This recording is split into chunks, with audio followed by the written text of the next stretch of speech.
All rise. Veuillez vous lever.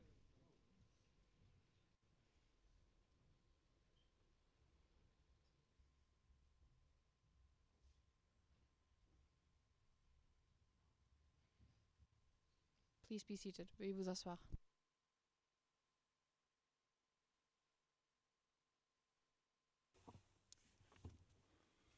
Mr. Knoops, you have the Yes. floor. Mr. President, our last topic is a specific and distinct section on the mitigation factors which apply in our submission in this case. And that is Mr. Gassona's genuine and concrete actions for peace as a strong mitigating factor. Mr. Gassona's vital actions, Mr. President, for peace and security in the car were clearly established during this trial by both prosecution and defense witnesses and documentary evidence. Mrs. Prue dealt in detail already with this topic during our closing submissions in December. We briefly go back to those actions, Your Honors, because if you would come to a conviction against all odds for Mr. Gassona, we submit that these constitute persuasive and powerful mitigating circumstances, contrary to what the prosecution, paragraph 21, and the LRV, paragraph 63, say in their respective submissions. Let us briefly explain to the Chamber why we submit that these are powerful factors.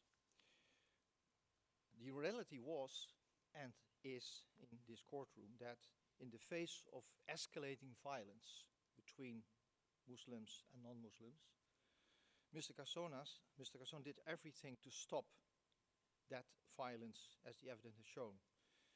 And I would like to stress here, he did so as a civilian. He was not a military man. He was a simple civilian. He was a businessman. He had no law enforcement powers whatsoever, contrary to what the Chamber in the Charles Taylor case as a third aggravating factor determined. Mr. Taylor had the whole state machinery to his disposal, not Mr. Gassona. Nonetheless, as a civilian, as a non-military man, he tried to do within his capabilities to stop the violence. We'll briefly show now a slide, a visual of several of his concrete actions, which had to lead to the mitigation of harm to the car population during 2014. We have selected 8 of them, Mr. President, as you see on the slide, and we could have selected many more. And this is not we, defense, saying this. This is documentary evidence, not disputed by the OTP.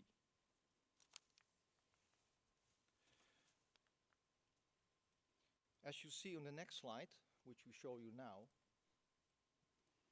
you see many of those measures Mr. Gassona undertook as of the start of his arrival in Bangui in January 2014.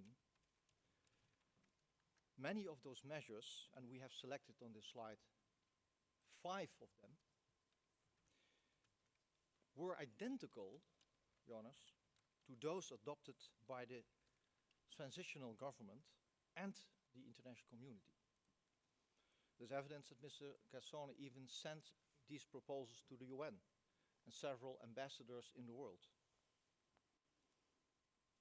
They all had to do with peace and stability and also for the so-called DDR process.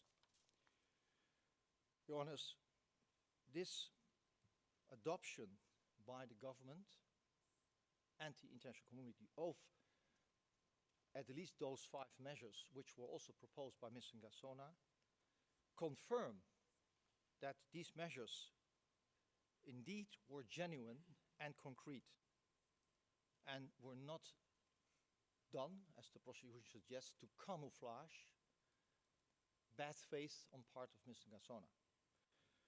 These measures were really intended to bring back peace and stability.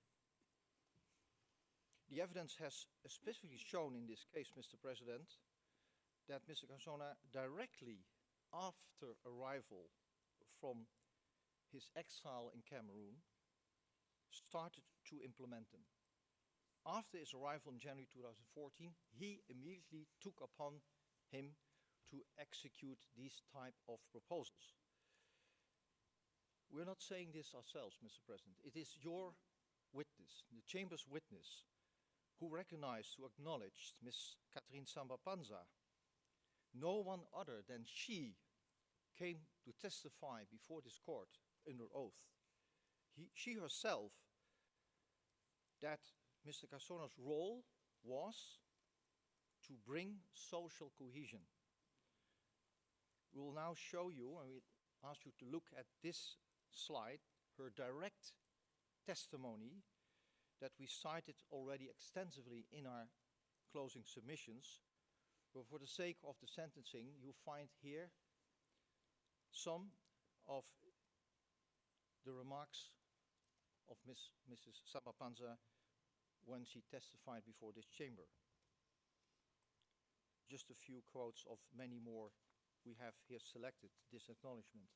And there's one in specific which I asked the attention for of the chamber. That's the second one. It's in French. Cela procédait donc d'une volonté d'aller vers la cohésion sociale. Et c'est tout à l'honneur de M. Gassona. That was her direct evidence before this court, Mr. President. And she was the one who eyewitnessed all those actions of Mr. Gassona. Moreover, a prosecution witness, one of the many who testified this, was P0889. I will not mention his function, but the court knows that this person was an anti-Balaka insider. And you see, Mr. President, Jonas, on this slide, the important statement this witness gave before this court under oath. He testified that following Mr. Gassona's appointment as a national coordinator, he saw Mr. Gassona standing for peace.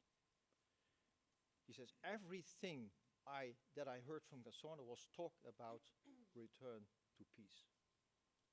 Mr. President. Your Honor, the prosecution claims that Mr. Gassona had only one objective, namely to obtain power. And that is why he took the position as a national coordinator and didn't walk away. Paragraph 21 of the written submissions. Mr. President, this theory that Mr. Gassona was that set on obtaining power at the cost of innocent Central African civilians does not withstand even the slightest scrutiny. Why? Well, not only is this claim not supported by any evidence, but it also simply defies common sense. The Central African Republic was plunged into an unprecedented, which was also admitted by witnesses of the prosecution, unprecedented time of insecurity that paralyzed the entire country in 2013-2014. For anyone to come back from exile at that time was extremely risky. Mr. Gassona did so to see his father. That was his real motivation. His father was left behind. But more importantly, the same court witness, Catherine Samba-Panza, testified before this very chamber that the crisis lasted until the end of 2015 to show the intensity of the crisis, and that, what she testified, nobody was sheltered from attacks or from exactions. And we see now on this slide her evidence giving before this chamber, direct evidence in terms of 250. You see here, nobody was sheltered from attacks, from exactions. People preferred to have their weapons in order to protect themselves. Mr. President, despite these risks, despite these very risks, Mr. Gassona accepted to be the anti-Balaka coordinator. He did not seek out the position as the prosecution would like you to believe. No, he was chosen by the movement, as was demonstrated already in our paragraph 457 of our closing brief. And told by Mr. Cazon himself during the unsworn statement, transcript page 304, version, English version page 31, and many prosecution witnesses who came before this chamber. He held this position as coordinator until the moment arrived to create his own party, the PCUD, on advice of the transitional government. It was the advice, Mr. President, of the transitional government to ssona to set up this political party. Now, if he were in for power, Mr. President, ssona would have abandoned the coordination much earlier. That's also the logical conclusion of this case. Why? Because if somebody like ssona had faced these incredible obstacles in one's unwavering attempt, like he did, to get the anti-Balaka movement disarmed and reintegrated society, one would already have retracted far earlier from that project. Because if you look at the obstacles he faced in ensuring his proposals and projects, these were many.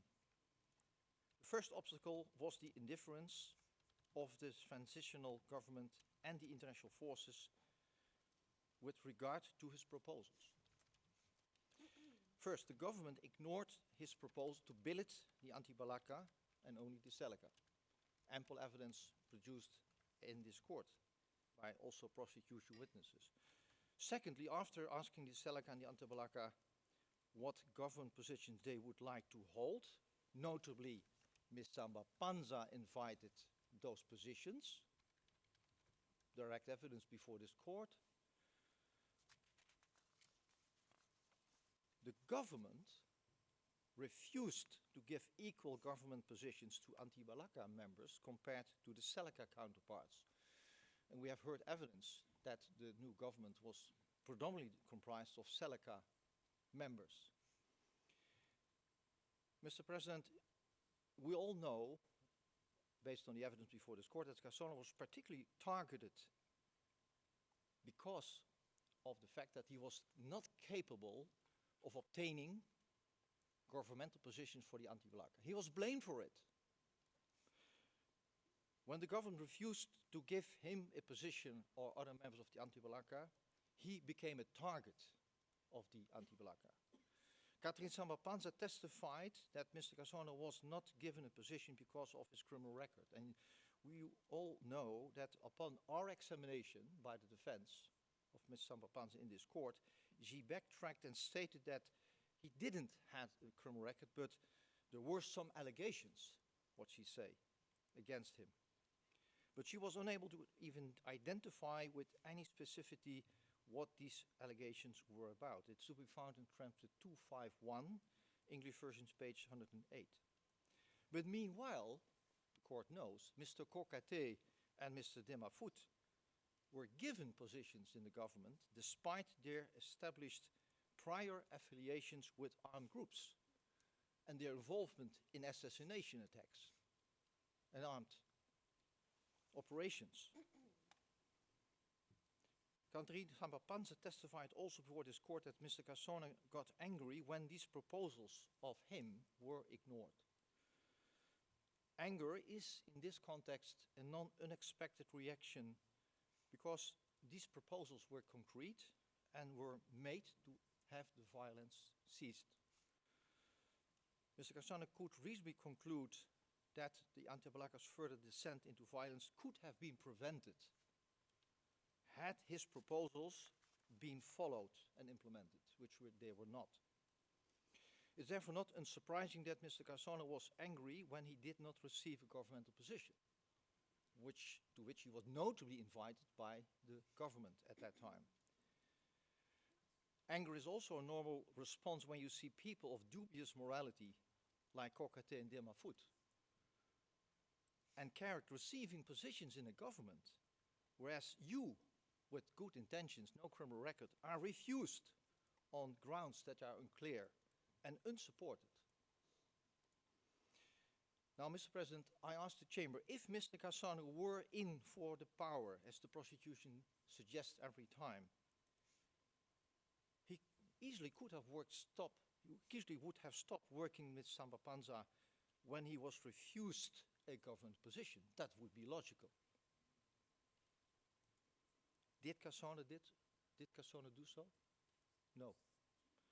Mr. Cassona, despite that he was rejected to be part of the government upon invitation, despite that frustration, despite proposals being denied, despite his attempts to have the anti-Balaka billeted, he continued in his position, Mr. President, Your Honor. He continued as a national coordinator. And even your witness, the court witness, Samba Panza, testified, she confirmed this under oath before this court. Her direct evidence was that her direct immediate contact was always Mr. Cassona, always, even after this debacle that Mr. Cassona was refused to take part in a government. Transcript 251, page 34, line 6. His support for the government never wavered. He kept loyal. He didn't do anything to undermine the government like it was accepted in the Taylor case. He even refused to attend the Nairobi peace talks in late 2014, Mr. President, because he knew there was intelligence received that these talks were a covert attempt to overthrow the government, and he was not willing to be part of this. That was his loyalty to the government. That is the evidence which is before this court. And I refer here to the paragraph 605 of our closing brief for the evidence, the direct evidence on this point. Your Honors, this is hardly the behavior of a man hell-bent on getting power. It is quite the opposite. It's the behavior of a man who's bent to peace, loyalty to his government, has the best purpose with his country. Now, let us turn to the second obstacle Mr. Cassona faced as national coordinator. Strangely, before this court, the evidence emerged that the biggest threat came from the anti-Balaka themselves. His own so-called people, which he had his children. The prosecution always keeps reminding us to an article which is already intercepted by evidence. His so-called children. His children. They were undermining Mr. Cassona. That was the biggest threat. According to the prosecution's sentencing submissions in paragraph 20, Mr. Cassona had at his disposal the power and authority to remove the com zones in charge of the anti-Balaka elements. Okay, let us assume this point. Let this be the starting point. I think the court should ask themselves, if this narrative was true, that Mr. Cassona had at his disposal the power and authority of all the com zones, why didn't he use that authority to overthrow the government? In January or February, when he heard he was not part of the government, when he heard his old proposals were refused, when he was so lust for power, if he had that disposal and that power and authority to remove the com zones and to be in charge of them, he could easily have given the order, well, let's overthrow the government. We take the power, we anti-Balaka. He didn't do so. He was even threatened by the anti-Balaka because he was too soft. Mr. President, that was the evidence before this court. He was too soft. As explained in our brief, paragraphs 563, 564, closing brief, indeed, it's undeniable, Mr. President, undeniable for this court that Mr. Cassona faced significant internal opposition from within his own so-called anti-Balaka group. Anti-Balaka members refused to cooperate and openly challenged his authority. That is the evidence before the court. They even would blatantly disregard his mission orders he gave them after Brazzaville in 2014. The court remembers that when Cassona came back from Brazzaville, he directly started to disseminate orders to promote social cohesion in the provinces. With no authority over the com zones, Mr. ssona could not enforce any consequences for non-compliance of these calls for peace. As a civilian, a businessman, not a military man. And the prosecution expect that he had authority over all those anti-Balaka and com zones. It's far from any reality. Mr. President, if ssona wanted power, as suggested every time by the OTP and the LFV, then he would have given up on peace.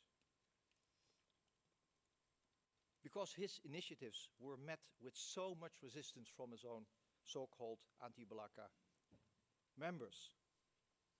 Instead, his unwavering commitment to the government, to the promotion of peace, made him a personal target, a personal murder target, culminating in attempts on his life. And the OTP evidence presented before this court, direct evidence, speaks for itself, as you see on this very slide. Just a few examples of prosecution witnesses, not even defense witnesses, who testified about this. I just ask the chamber to look only at P0888, the second one. At one point he was targeted. He was like a hostage of the anti-Balaka. At some time people even wanted to kill him. Mr. President, this is the evidence before the court and no other evidence. Now, we have a question for the OTP. Mr. Van der Poeyen asked the defense yesterday. I didn't hear a response on why Mr. ssona features so much in Facebook. We gave an answer, by the way, to this. Now we have a question for the OTP. Why would Mr. ssona receive such threats, life threats, if he would have been furthering and advancing the ideology of the anti-Balaka as portrayed by the OTP? Because if you further and advance the ideology of a group and you comply with the ideology, people are not going to threaten you. So this is the evidence that the whole theory that Mr. ssona furthered and advanced the ideology of the anti-Balaka up to 2014 is without any logic and defies even common sense. The prosecution had not given the court this answer, because I also asked this question already in December during our submissions, as the court might recall, December. Yesterday, the prosecution didn't take the opportunity to answer that question because there is no answer, because this is the reality. I now move to my last point, Mr. President, on the obstacles. Contrary to what the prosecution would have you to believe, Mr. Patrice ssona did not instrumentalize the anti-Balaka for his personal interest. In fact, he went against even powerful members. So he not only received threats, but at a certain point in time, he went against his own people. He went against powerful members of the anti-Balaka who were against him, ssona, to abandon the anti-Balaka as a resistance movement, but to start a political movement. Acting on Samba Panza's advice, again, it was her advice, he started, as mentioned, the PCUD party to make the anti-Balaka movement legitimate. I remember, Mr. President, that you even said to a witness in this court who was criticizing the PCUD, you said yourself, well, it's part of democracy. It's a democratic way to transform a resistance movement in a political party. It's part of democracy. It's a sign of democracy. It contributes to the stability in the country. This is what happened. The evidence we supported to this can be found in paragraph 602, 604 of the closing brief. So, creating the PCUD, Your Honors, was a drastic shift initiated by ssona away from the movement as a resistance movement.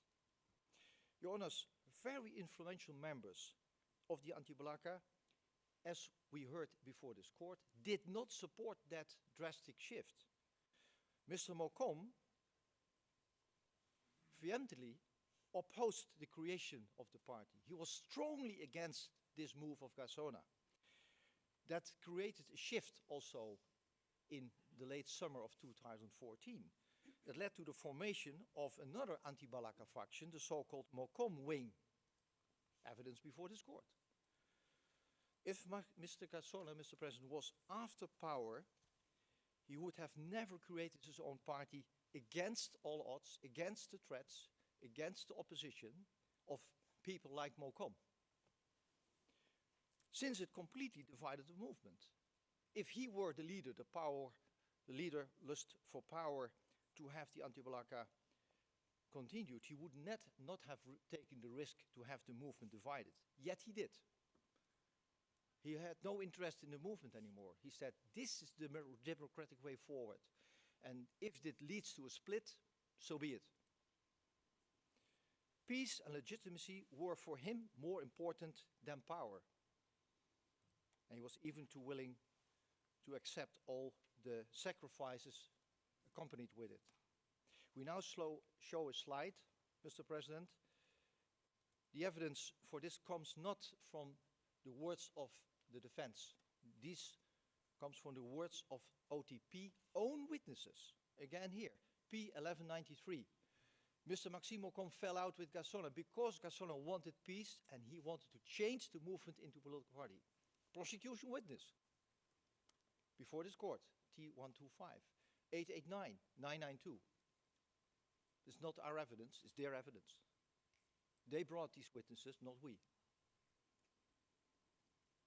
Mr. President, the evidence shows, undeniably, Mr. Kassona was unwavering in his pursuit for peace, loyalty, stability, not gaining anything in return. He never obtained a governmental position, first of all. He never made money out of the anti-Balaka movement, no dime, he only lost. He even was willing to receive threats against his life because of his actions. Many of us in this courtroom would long have walked away if you only look at the history. How many people would have walked away in this courtroom when facing these challenges of Mr. Kassona? But he never gave up. He had a vision on the Central African Republic. He himself told you during his unsworn statement how, when the government international would not fund his projects, apart from the 1 million Mr. Samba-Panza gave to the anti-Balaka, apart from this, that after the Brazzaville Forum, when he returned, in mid-2014, he even used his own money, Mr. President. These were his words. He used his own money as a businessman to send out the anti-Balaka leaders to go into the field and raise awareness. That is the characterization of this man who is already 6 years wrongfully imprisoned before this court. Speaking about how to shock the conscience of humankind, Mr. President. That is shocking.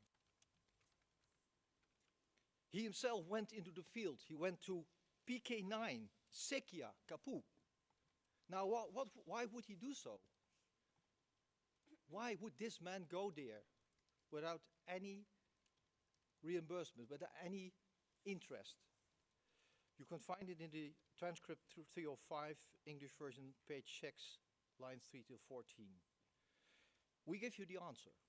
He wanted a unified, secular country where all Africans, Central Africans, regardless of creed, could live in peace. These are the very principles, Mr. President Jonas, on which the PCUD party was founded against the will of Mokom, against many prominent anti-Balaka members. And that's why the Mokom wing saw its light. We all know it from prosecution witnesses. He wished, as a human being, to continue to strive for peace and unity in his country.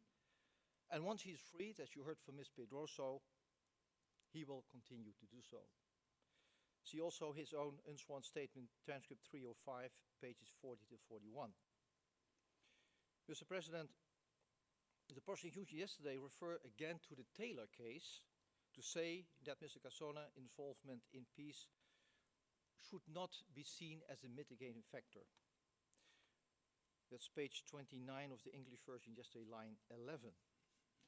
Again here, I have to say that the comparison with the Taylor case cannot be made, since the prosecution presented yesterday no evidence that Mr. Cassona privately undermined the peace process parallel to his public actions. That was the argument. Well, he might have done something in public, said the prosecution, but privately he was undermining the government. Where's the evidence? Where is the evidence?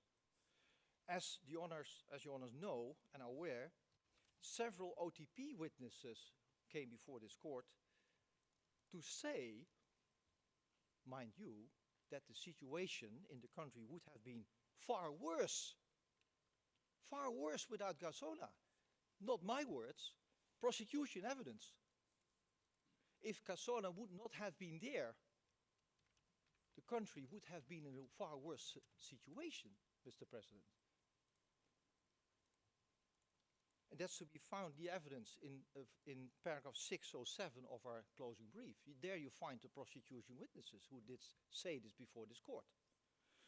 Giving the overwhelming documentary and testimonial evidence showing all his genuine efforts to promote peace, there can be no doubt, Mr. President, and don't let you be distracted by the generic words of the OTP and the LRV. There can be no doubt in this case that the mitigating factor which justifies time served, really, is to be found in what you just heard. That's the evidence before the court. That should diminish his potential culpability or potential sentence way beyond the 20 years as recommended by the OTP, were he to be found guilty, which in my view, humble view, would be a shock of the conscience of humankind if the court, on this evidence, would come to a guilty verdict. We conclude, Mr. President. In the unlikely situation your chamber might rule otherwise, we ask the chamber humbly to pronounce a maximum sentence of time served, in light of the arguments of Mr. Pedroso and the introduction and what we just said and what's been said in the brief. Mr. President, nobody in this courtroom will not belabor the situation. Nobody in this court will deny the seriousness of the charges. Nobody will deny the immeasurable suffering of the people of the Central African Republic. The crisis that shook the Central African Republic was unprecedented due to the Seleka. Due to the Seleka. He didn't ask for this crisis, Mr. Cassona. Mr. Yekatom didn't ask for this crisis. The crisis was created by other actors beyond anyone's control. And even the international community was not even able to control that situation. There is a demand for justice in this case, of course. A demand for justice that your honors have to confront, and you have to make a decision. However, in answering that decision, in answering that demand, that righteous call, it would be a disgrace, really a disgrace of international justice, if Mr. Cassona would bear the burden of crimes he didn't commit, simply because we demand justice. As the LRV said yesterday, well, let us see how much suffering the people went. There has to be a perpetrator. There has to be somebody guilty for it. Mr. President, that cannot be the situation. You cannot put the crimes committed in the car against all the civilians there on the shoulder of one man. The fact that the prosecution was not able to bring charges against Mr. Mokom, does that has to be attributed to Mr. Cassona? The fact that Mr. Bemba was acquitted? Does it mean, well, there's nobody else, so let's take Cassona?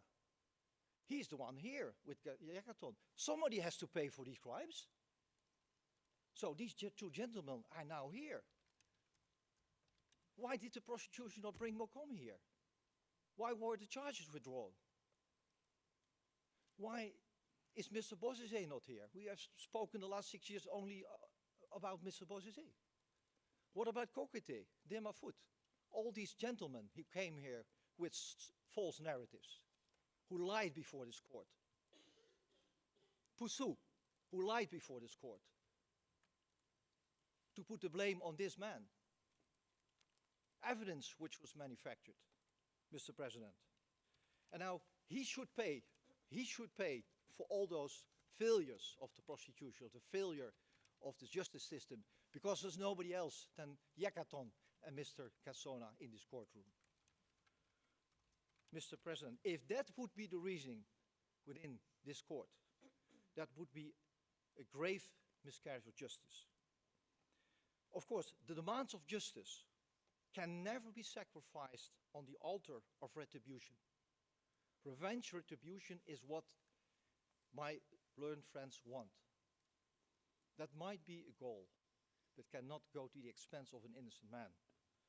We trust that your honors will not give into the sentiment that the international community wants to have a culprit. The Assembly of State Parties, who said in December 2019, we are not going to pay for acquittals. I've seen the declaration of an ambassador of a country who's part of the Assembly of State Party. I will not mention the name. I have the copy here. After the acquittal of Charles Blé and Laurent Gbagbo, that ambassador said to the ASP on the 3rd December 2019, we're not going to pay for acquittals. We asked the court to revise acquittals because that's not in the interest of the victims and justice. Mr. President, we all know this bench is very professional, but I really hope that this sentiment that the international community cannot accept an acquittal because that would be a failure of the system, that sentiment is a sentiment which has no place in international justice. Is that the situation? We as defense lawyers can easily quit because there is no hope anymore for us, for justice. And we really hope, Mr. President, these are my last words in this case, that sentiment, although I understand the demands of justice, but what Mr. ssona said in his unsworn statement, is it really justice if an innocent man is convicted? Thank you very much. Thank you, Mr. Knoops. Since this was the last hearing of a long case, I would like to say a few words of thanks on behalf of the Chamber. Thank you very much first to the registry, who made these proceedings technically and organizationally possible. We all know that this was a specifically difficult task in this case. Would only like to mention that these proceedings continued to run throughout the time of COVID. Many other unusual problems, whom I do not want to mention here, arose and have been solved by the registry. Specifically, I would also like to mention the outstanding work of court officers and court usher. May I say specifically the court officer that is in the room today, who made the smooth running of these hearings possible. A big thank you goes to the interpreters, who, we all know that, are essential for the correct record and thus for the functioning of this court.